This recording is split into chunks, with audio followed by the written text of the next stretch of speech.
Hi, in this video I'm going to do video problem 4, and this problem is basically taking the previous type of problem where you have the projectile motion, but now we're going to allow it to just kind of fall beyond the cliff right here. So that's the extra added step. The good news is most of this is actually just repeating what we've done before, and the problem is a little longer. And then we'll talk a little bit about what happens. Let's see. So we need the time it takes to hit point P, so the time it takes to fall. We need the range, how far did it go.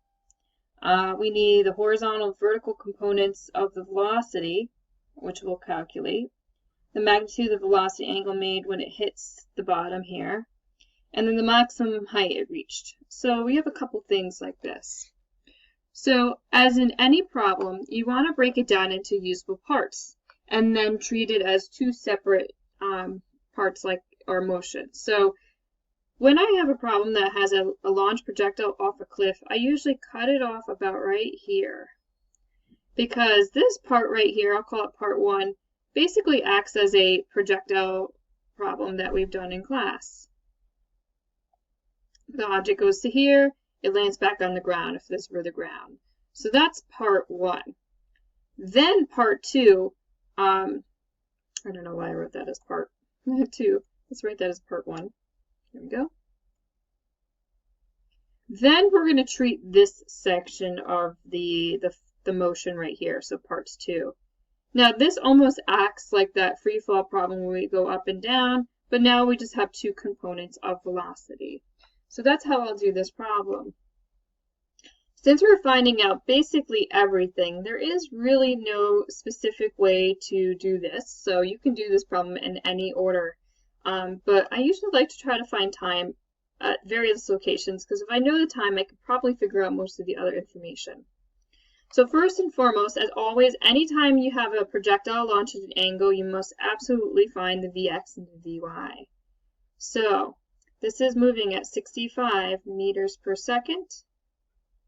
The Vy and the Vx are parts of this triangle right here, where this represents the 37.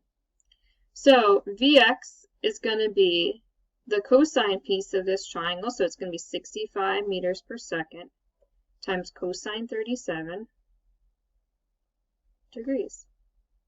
So 65 times cosine 37, looking at all my information, I get 51.91. I'm just going to verify that calculation. Cosine 37 times 65. And just verifying that I am in degree mode, I get 51.91.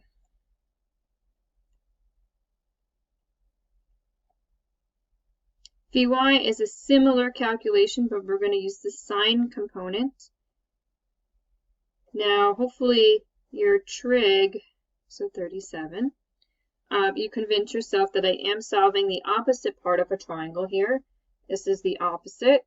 So I'm using sine because opposite over hypotenuse is sine of the angle.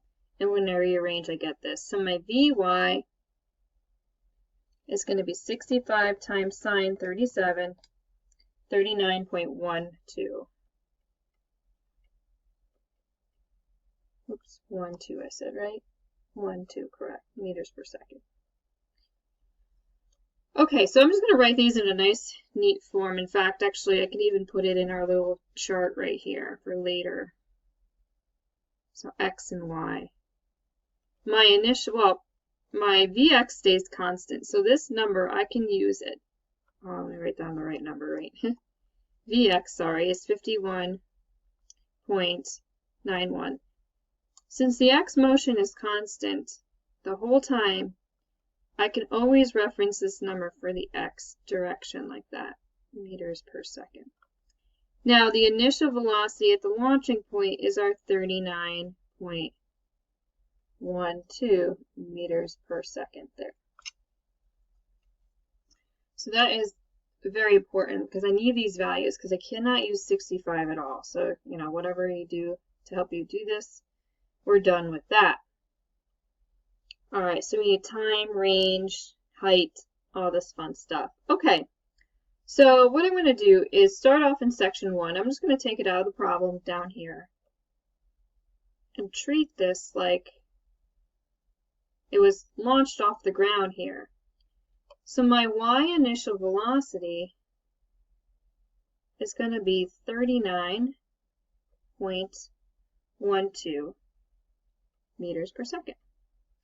Now, if it lands at this exact point, we can always make the assumption that the y velocity is the same value but negative, so long as it lands in the same spot.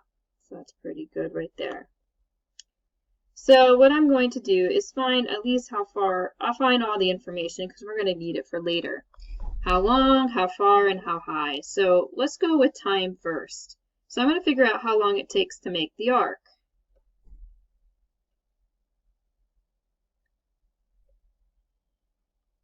So when I do that, I like to use Vy final equals Vy initial plus AT. That's a really nice equation because we have two velocities, acceleration. So if you want to kind of, let me move this out of the way for a quick second. Remember that you always have acceleration as 9.81 in the y direction. So this is another piece of information you have that's not given in the problem, but assumed you know. So I'm going to go ahead and do that. So I'm going to treat this as my final point here. So negative 39.12 meters per second equals positive 39, the initial, plus negative 9.81 t. So this is the time for the arc. So this is the full time. When I solve this out, I got the following. I'm just going to do a calculation now. So it's pretty long, 7.98 seconds, like that. Okay, so that's the time it takes to make this full arc. So what I can do from that is find the range of the arc, because now I have the time it takes to make the arc. So with that said, range is an x measurement, so the only equation we can use is that Vx is equal to x, like that.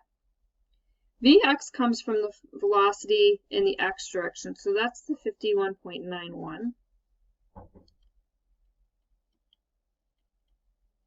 And we need the time it takes to make the arc, which is this number, which is really nice. So I'm going to go ahead and multiply that out.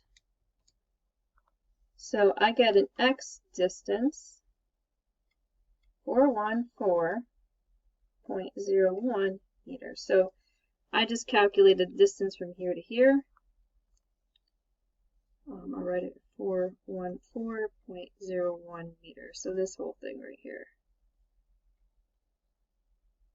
So that's a good piece of information. Now I'm going to calculate the height that this got to. So sorry, I went through that. So height, remember, is going to be a vertical measure. So I'll use the symbol y to represent that. So that's okay when it comes to using your kinematics, if it's x or y, as long as you know what you're solving for. So we need the time at this that maximum height here. And if you notice, just by visually looking at this, you can make the assumption that it happens at the halfway point.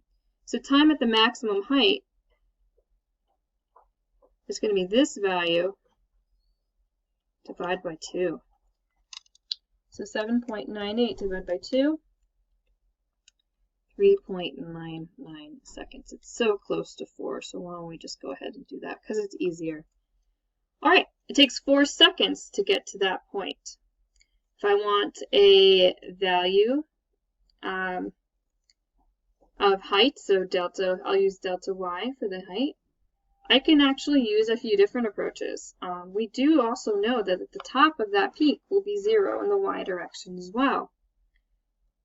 So there is multiple ways you can do this. You can use Vy squared equals Vy final squared equals Vy initial squared plus 1/2 plus a. Well, I'm sorry, I won't. You could use this. Why don't I write it instead of saying it? So silly. As one method, as long as you have the velocities, which you do up here and here. You have acceleration, you can solve for that. You can use this one, delta y is equal to VIY plus t, vyt, sorry, let me take a step back, plus 1/2 at squared. You can use any of these. So I'm going to go ahead, since I found the time for the halfway point, to do this.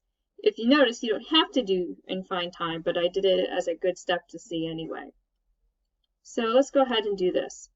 The initial y, I'll start as 39.12. So notice that writing it there is really helpful because then you can reference it. This is 4 seconds. So how long does it take to get to that point? Plus 1/2, negative 9.81, times 4 seconds squared. Now this negative is important because what's going to happen is this part's going to be negative and this part's going to be positive. So I'm going to do it in steps to show you that.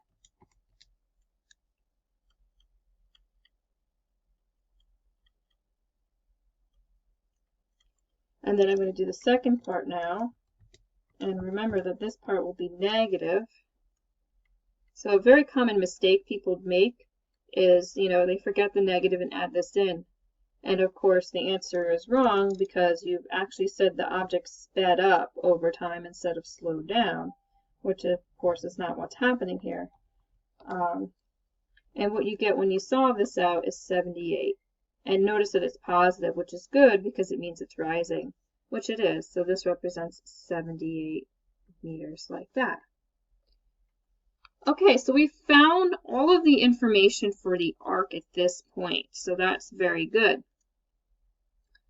So if you look at this, right, I only have this section of the problem, and it wants not just this, it wants the total x here. So if you watch what I do, if I do this, we found this was the 414 meters roughly from here to here. And we just found the height right here, which is 78.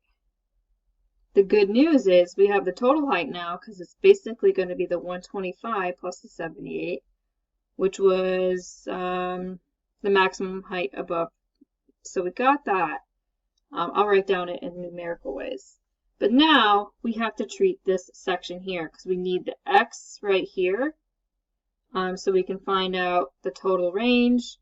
We also need the velocity at the bottom and the y because it changes, because it gets faster here. So it's not going to be the negative 39 that's up here. It's going to be different. So we need to find that out. And then once we have that, we'll have, I think we needed the time. So we can find all the rest of the piece of information. So let me just go ahead and do mathematically what we just solved for the height. And then on the second video, I'll go and continue and do the rest of the problem. So the maximum height would be the 78 from the arc plus the 125 from the cliff.